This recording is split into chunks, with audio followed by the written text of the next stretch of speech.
11 prophecies in Old Testament about Jesus' birth and death. The Old Testament is a prophetic map foretelling the life and mission of Jesus Christ. Each prophecy, written centuries before his birth, outlines his role as the Savior, from his birth to his death. Genesis 3:15. And I will put enmity between thee and the woman, and between thy seed and her seed. It shall bruise thy head, and thou shalt bruise his heel. From the dawn of human history, God hinted at the coming of a Savior. This verse, right after Adam and Eve's fall, predicts that a descendant of Eve would defeat evil. It points to Jesus as the one who would ultimately triumph over sin, symbolized by the serpent. This prophecy, penned by Moses around 1500 years before Christ, sets the stage for the redemptive story to unfold. Genesis 12:3. And I will bless them that bless thee, and curse him that curseth thee, and in thee shall all families of the earth be blessed. God's promise to Abraham encompasses the blessing of all nations through his lineage. This promise indicates the universal impact of Jesus' mission, offering salvation to people from every corner of the earth. Isaiah 7:14. Therefore the Lord himself shall give you a sign. Behold, a virgin shall conceive and bear a son, and shall call his name Emmanuel. This prophecy speaks of the miraculous birth of Jesus, born to a virgin named Mary. It signifies a divine intervention and marks the beginning of God's salvation plan. Micah 5:2.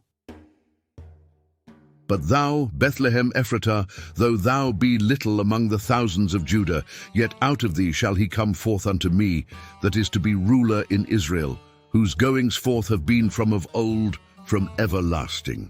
Long before Jesus' birth, this prophecy specifies Bethlehem as the birthplace of the Messiah. This small town becomes the setting for the fulfillment of God's sovereign plan. Isaiah 9:6. For unto us a child is born, unto us a son is given, and the government shall be upon his shoulder, and his name shall be called Wonderful Counselor, the Mighty God, the Everlasting Father, the Prince of Peace. Jesus is prophesied to be a figure of authority and divinity. His names signify his role and character in God's plan for humanity. Jeremiah 23:5. Behold, the days come, saith the Lord, that I will raise unto David a righteous branch, and a king shall reign and prosper, and shall execute judgment and justice in the earth. This prophecy links Jesus to King David's lineage, foretelling his reign of righteousness, justice, and prosperity. Isaiah 11:1. And there shall come forth a rod out of the stem of Jesse, and a branch shall grow out of his roots. This prophecy highlights the Messiah's origin from the family of Jesse, who was King David's father. The imagery of a branch sprouting from Jesse's roots is a metaphor for Jesus' emergence from this royal lineage. Hosea 11:1. When Israel was a child, then I loved him, and called my son out of Egypt. This verse connects to a crucial event in Jesus' childhood, where he was taken to Egypt to escape Herod's decree and later returned to Israel, fulfilling the prophecy likening him to Israel, God's son, called out of Egypt. Isaiah 40. The voice of him that crieth in the wilderness, prepare ye the way of the Lord, make straight in the desert a highway for our God. Every valley shall be exalted, and every mountain and hill shall be made low, and the crooked shall be made straight, and the rough places plain, and the glory of the Lord shall be revealed, and all flesh shall see it together, for the mouth of the Lord hath spoken it. This prophecy foretells John the Baptist's role in preparing the way for Jesus. John's mission in the wilderness was to make paths straight for the coming of the Lord. Isaiah 53, 5, 7, 9.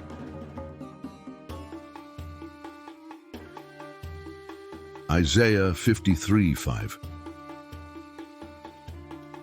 But he was wounded for our transgressions, he was bruised for our iniquities. The chastisement of our peace was upon him, and with his stripes we are healed. Isaiah 53, 7. He was oppressed, and he was afflicted, yet he opened not his mouth. He is brought as a lamb to the slaughter, and as a sheep before her shearers is dumb, so he openeth not his mouth. Isaiah 53, 9. And he made his grave with the wicked, and with the rich in his death, because he had done no violence, neither was any deceit in his mouth. These verses from Isaiah 53 describe the suffering, sacrifice, and death of Jesus. They depict him as being wounded for our transgressions and bruised for our iniquities, illustrating the depth of his sacrifice for humanity. Isaiah 49, 6. And he said, It is a light thing that thou shouldest be my servant to raise up the tribes of Jacob, and to restore the preserved of Israel. I will also give thee for a light to the Gentiles, that thou mayest be my salvation unto the end of the earth. This prophecy extends Jesus' mission to all nations, emphasizing his role as a universal Savior.